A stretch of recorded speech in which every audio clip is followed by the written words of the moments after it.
नमस्कार दोस्तों पिछले कुछ समय से आपने देखा होगा, नोटिस किया होगा कि हमारे देश के अंदर जो टेलीकॉम कंपनीज हैं, चाहे एयरटेल है, जियो है या फिर वोडाफोन आइडिया है, इन सब ने काफी मनमानी कर रखी थी। मनमानी ये थी कि जिन लोगों के पास स्मार्टफोन नहीं है, जिन लोगों के पास सिर्फ जो सिंपल फीचर फोन होता है जहां पर इंटरनेट इस्तेमाल नहीं कर सकते, उस फोन में भी अगर आपको बात करनी है, किसी से रिचार्ज कराना है, तो जो डेटा वाला पैक था वही आपके पास ऑप्शन था। मतलब उसके अलावा आप करा ही नहीं सकते थे। और इनकी संख्या बहुत ज्यादा है देश में। अगर आप देखोगे तो अभी भी करोड़ों लोग हैं जो यहां पर सिंपल फीचर फोन इस्तेमाल करते हैं। तो फाइनली यहां पर सरकार ने इस चीज को सुना और जो ट्राई है उन्होंने नया रूल निकाला है और टेलीकॉम कंपनीज को साफ साफ कह दिया है कि आपको सिर्फ जो वॉइस और एसएमएस वाला पैक है वो भी लाना पड़ेगा। आप ये नहीं कह सकते, कि मजबूर नहीं कर सकते सामने कंज्यूमर्स को कि आपको डेटा लेना ही पड़ेगा, भले ही वो डेटा इस्तेमाल करे या ना करे।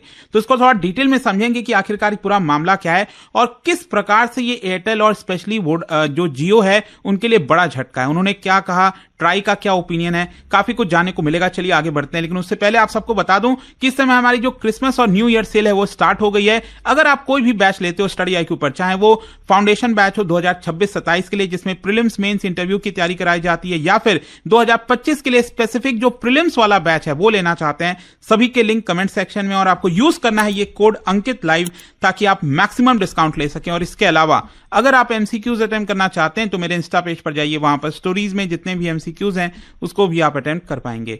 चलिए शुरुआत करते हैं और सबसे पहले ये देखते हैं कि एग्जैक्टली हुआ क्या है। Telecom regulatory authority of India ने यहां पर जो टैरिफ रूल्स है उसमें बदलाव किया है और यहां पर मैंडेट कर दिया है जो मोबाइल सर्विस प्रोवाइडर्स हैं कि उनको recharge plans exclusively for voice calls और एसएमएस लाना होगा। पहले तो ऐसा ही होता था, आपको याद होगा, जब डेटा इतना इस्तेमाल नहीं होता था तो यहां पर आप रिचार्ज करते थे, कूपन लेते थे, जाते थे या फिर ऑनलाइन भी कर लेते थे, तो वहां पर आपका स्पेसिफिक प्लान होता था 99 का, 59 का, जिससे आप बातचीत कर सको किसी से। जरूरी नहीं है कि आपको डेटा लेना पड़ता। पहले तो डेटा काफी महंगा होता था और यहां पर अलग से आपको डेटा का रिचार्ज कराना पड़ता था। लेकिन धीरे धीरे कंपनीज ने ये क्या किया, जियो, एयरटेल सभी ने यहां पर मैंडेट कर दिया, सभी लोगों को कहा कि आपको डेटा तो लेना ही पड़ेगा, अदरवाइज आप मोबाइल फोन का इस्तेमाल ही नहीं कर सकते। और ये अभी मंडे को ही, कल ही यहां पर किया गया है रूल्स में बदलाव। और कहीं ना कहीं बहुत सारे जो कंज्यूमर्स हैं जो डेटा इस्तेमाल नहीं करते हैं उनके लिए एक बड़ी राहत की खबर है। और इसके अलावा भी मैं आपको बता दूं, कुछ ऐसे स्पेशल रिचार्ज कूपन्स होते थे जिसके ऊपर पहले 90 दिन का कैप लगा हुआ था कि उससे ज्यादा की वैलिडिटी नहीं मिलती थी, लेकिन अब उसको बढ़ाकर telecom regulatory authority of India ने 365 दिन भी कर दिया है। वैसे मैं आपको बता दूं, ये जो नया चेंज लाया गया है, it is part of telecom consumers protection regulations 2024 और telecommunication tariff 17th amendment order 2024। और ये जो मैंडेट किया है ट्राई ने कल, वो बेसिकली 30 दिन के बाद इफेक्ट में आ जाएगा। मतलब आप समझिए, कल 23 तारीख था, 23 दिसंबर, तो मतलब 23 जनवरी से ये आपका इफेक्ट में आ जाएगा। अब क्वेश्चन यहां पर यह है कि आखिरकार ये चेंज क्यों किया गया, बदलाव क्यों किया गया है। देखो, जो डेटा मिले हैं टेलीकॉम ऑपरेटर से उससे यह पता चला है कि अभी भी हमारे देश के अंदर 150 मिलियन सब्सक्राइबर्स, सोच के देखिए, लगभग 15 करोड़ ऐसे सब्सक्राइबर्स अभी भी हमारे देश के अंदर हैं जो फीचर फोन का इस्तेमाल करते हैं। मतलब उनको डेटा की जरूरत नहीं है। और इसी की वजह से यहां पर telecom regulatory authority of India को लगा कि हम कंपेल नहीं कर सकते। इतनी बड़ी संख्या अगर अभी भी सिर्फ वॉइस कॉल और फीचर फोन का इस्तेमाल करती है तो हम उनको जबरदस्ती डेटा वाला रिचार्ज का ऑप्शन क्यों दे रहे हैं। और इसलिए यहां पर ट्राई ने यह कहा है कि सभी कंपनीज को कम से कम एक जो स्पेशल टैरिफ वाउचर है एक्सक्लूसिवली फॉर वॉइस और एसएमएस, वो यहां पर देना पड़ेगा, जिसकी मैक्सिमम वैलिडिटी अगर वो चाहें, जो टेलीकॉम कंपनीज हैं, वो 365 दिन तक का कर सकते हैं। पहले ये वैलिडिटी मैक्सिमम 90 डेज का कर रखी थी, लेकिन अब इसको बढ़ाकर कैप 365 दिन कर दिया गया है। खैर, यहां पर अब इससे फायदा ये होगा कि हमारे देश में, जैसा कि मैंने आपको बताया, 15 करोड़ 2G यूजर्स हैं। इसके अलावा आपने देखा यह भी होगा कि कई लोग ड्यूअल सिम का इस्तेमाल करते हैं। मैं भी यही करता हूं, ड्यूअल सिम का मतलब एक जो है हमारा मेन सिम होता है, उसमें आप डेटा, रिचार्ज वगैरह सब कुछ कराते हो, और जो दूसरा वाला सिम है, भले ही आप उसका इस्तेमाल ना करो, भले ही आप उसका डेटा का इस्तेमाल नहीं करते हैं, लेकिन आपने देखा होगा जबरदस्ती आपको जो है डेटा का पैक उसमें डलवाना पड़ता था। अब वो करने की जरूरत नहीं पड़ेगी। आपका एक मेन सिम है वो तो चल ही रहा है, फिर दूसरे वाले सिम में सिंपली जो वॉइस वाला रिचार्ज है वो आप करा लीजिए, वो आपका सिम चलता रहेगा। तो बहुत ही अच्छी बात है। फिर इसके अलावा बहुत से हमारे देश में एल्डरली यूजर्स हैं, इसके अलावा रूरल रेसिडेंट रेसिडेंशियल एरियाज में अगर आप देखोगे गांव में अभी भी फीचर का फोन का इस्तेमाल लोग करते हैं। तो यहां पर कंज्यूमर्स को उन्हीं सर्विसेज का पेमेंट करना है जो वो इस्तेमाल कर रहे हैं, डेटा का नहीं करना है। अब इसको लेकर जो टेलीकॉम कंपनीज हैं वो बहुत नाखुश हैं। उन्होंने बार बार ट्राई को कहा कि देखिए ऐसा नहीं होना चाहिए, यहां पर जो डेटा है वो मॉडर्न कम्युनिकेशन का एक हिस्सा बन गया है और इसी की वजह से हमें इसको हटाना नहीं चाहिए और डेटा वाला जो रिचार्ज है उसी को रखना चाहिए। लेकिन हमारे देश में एक ऐसी कंपनी है जो इसको सपोर्ट कर रही थी और वो है बीएसएनएल, जो सरकारी कंपनी है। वैसे मैं आपको बता दूं बीएसएनएल का अभी तक पूरे देश भर में 4G ऑपरेशन स्टार्ट भी नहीं हुआ है। ये थोड़ा सा शर्म की बात है, लेकिन कहीं ना कहीं बीएसएनएल को इस पर ध्यान देना चाहिए, तेजी से एक्सपैंड करना चाहिए।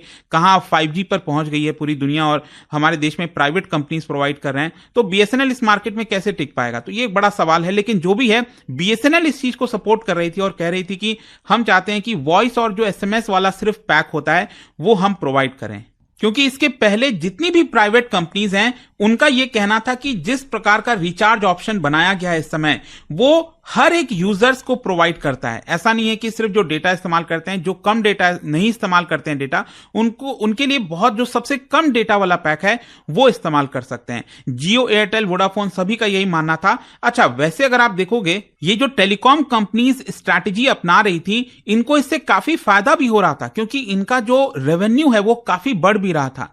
क्योंकि ऑब्वियस सी बात है, सोच के देखिए 15 करोड़ यूजर्स अगर यहां पर डेटा इस्तेमाल नहीं करते हैं तो, और वो लेकिन रिचार्ज उनको डेटा वाला कराना पड़ता था, तो एक तो डेटा इस्तेमाल नहीं होता था, यहां पर यूजर्स जो है एक तरह से संख्या काफी ज्यादा थी, तो पैसा अच्छा खासा जनरेट हो जाता था। लेकिन ट्राई ने अपने डेटा के माध्यम से जो कलेक्ट किया है, जो चीजें पता की हैं, उसमें यही समझा कि यहां पर फीचर फोन इस्तेमाल करने वाले लोग बहुत हैं और इसीलिए ये सर्विसेज प्रोवाइड करनी चाहिए। अच्छा, ट्राई ने एक और चीज बोला है कि इंटरनेशनली अगर आप देखोगे कई ऐसे देश हैं जो ये सुविधा अभी भी देते हैं, जैसे बांग्लादेश, पाकिस्तान या फिर इवन अमेरिका में भी, वहां पर आपको स्पेसिफिकली जो वॉइस और एसएमएस वाला पैक है वो मिलता है।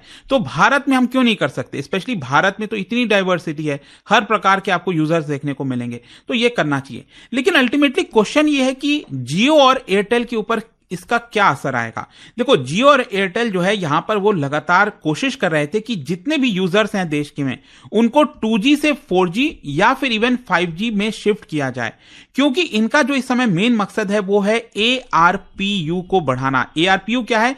एवरेज रेवेन्यू पर यूजर, मतलब एवरेज में हर एक यूजर से ये कंपनीज कितना रेवेन्यू कलेक्ट करती हैं, वो होता है ARPU। और ये इनके लिए बहुत इंपॉर्टेंट है क्योंकि इन कंपनीज का मानना है कि ARPU अभी भी इनके लिए कम है, और वो कितना कम है, कितना करना चाहते हैं, मैं आपको आगे बताऊंगा। लेकिन मैं आपको बता दूं कि जियो ने यहां पर पहले भी बोला था कि जो 2G टेक्नोलॉजी है वो एक प्रकार से बाधा बनी हुई है भारत के डिजिटल ग्रोथ में। यहां पर 4 साल पहले ही मुकेश अंबानी ने और जो जियो हैं उनके पॉलिसी मेकर्स ने कहा था कि अगर हमें यहां पर 2G सर्विसेज को फेज आउट कर दें तो देश में और तेजी से डिजिटल की जो भावना है वो और ज्यादा बढ़ेगी। इनफैक्ट रिसेंटली भी अगर आप देखोगे तो Mukesh Ambani, chairman of Reliance industries, उन्होंने कहा था कि यहां पर जो 5G अडॉप्शन है वो और ज्यादा बढ़ सकता है कि अगर यहां पर 4G कैपेसिटी में थोड़ा सा खाली हो जाए, क्योंकि अगर 4G कैपेसिटी से लोग 5G की तरफ आएंगे तो जो स्पेस फ्री हो रहा है 4G वाले में, वहां पर 2G यूजर्स को शिफ्ट किया जा सकता है,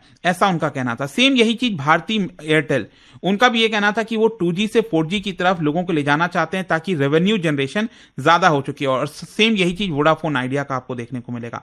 अच्छा, एक चीज मैं आपको बताता हूं, रिसेंटली आपको याद होगा काफी ज्यादा विवाद हुआ था पूरे देश के अंदर जब यहां पर जियो और एयरटेल ने अपने प्राइसेस बढ़ाए थे, जितने भी रिचार्ज के ऑप्शंस हैं उसके प्राइसेस बढ़ा दिए, और इसकी वजह से आप देख सकते हो इनका जो एवरेज रेवेन्यू पर यूजर्स है वो 15 से 17% बढ़ गया।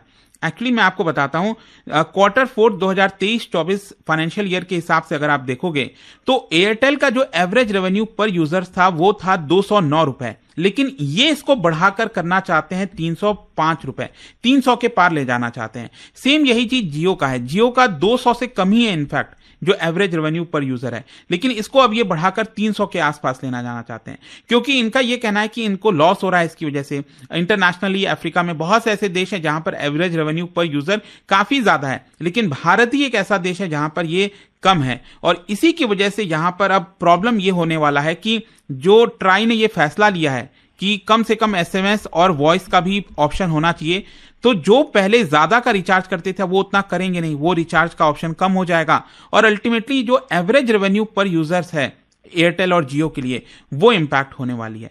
तो इसी की वजह से यहां पर इनके लिए एक बड़ा झटका है। खैर मैं आपको एक और चीज बता दूं, ट्राई ने यहां पर जो फ्लेक्सिबल मोबाइल रिचार्ज ऑप्शन है उसको भी इंट्रोड्यूस किया है। बेसिकली अभी तक क्या था कि यहां पर रिस्ट्रिक्शंस लगा हुआ था कि जो वॉइस वाला आपको याद है ना, पहले क्या होता था, वॉइस वगैरह के रिचार्ज आपको करने पड़ते थे तो 10 रुपए मिनिमम होता था और उसके मल्टीपल में होता था, 20, 30, 50, 100 इस तरह से होता था। लेकिन अब यहां पर ट्राई ने यह कहा है कि कंपनीज को जो भी ऑप्शन रखना है, चाहे 44 का रखना हो, 46 का रखना हो, 26 रुपीज का रखना हो, जो भी आपको रखना हो वो वाले ऑप्शंस आप यहां पर रख सकते हैं। फाइनली कंक्लूजन क्या निकलता है, देखो कंक्लूजन ये है कि मिलियंस ऑफ इंडियंस को ट्राई के इस नए फैसले से फायदा होगा। जो डेटा का पैसा वो देते थे वो बचेगा और जो टेलीकॉम कंपनीज हैं उनको अब चीजों को बैलेंस करना होगा कि कैसे उनका रेवेन्यू भी बढ़ सके और यहां पर जो डिमांड है वॉइस और एसएमएस रिचार्ज की वो भी आ सके। तो देखते हैं इसको लेकर क्या होता है, आप क्या मानते हो उसको लेकर मुझे कमेंट्स में जरूर बताइएगा।